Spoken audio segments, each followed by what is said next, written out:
Hi guys, welcome to Pagsibol Village, Morong Rizal. So for just 10,000 pesos makapasaya itong bahay na to. So meron ka ng parking garage. Okay, so duplex, dalawa lang kayong magkatabi. 2-story po ito, no? And then, yan, may tiles, may ceiling, nakapasok natin sa loob. And then at the same time po, no, wala ka nang ibang kailanganin dito kundi divider sa taas at gamit mo na lang. Okay, napakalapit po nitong unit na ito. Dito po sa National Highway, dito sa Morong Rizal.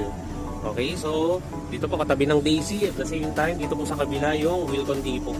So kung magpapagawa po kayo or magre-renovate po kayo, so hindi na po natin kailangan lumayo. May mga mabibilhan na po tayo ng mga materyales dito po sa lugar na to.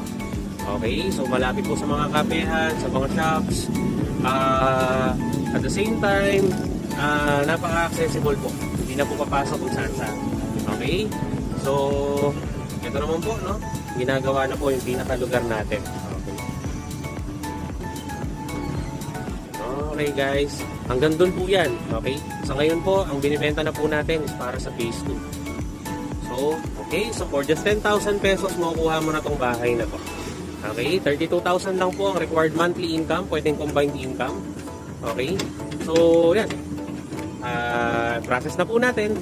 PM nyo lang po kami para sa mga magandang bahay na katulad po nito at abot kaya. God bless you all!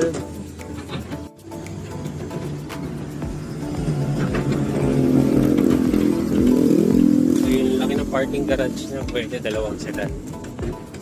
Okay. Ayan, service area.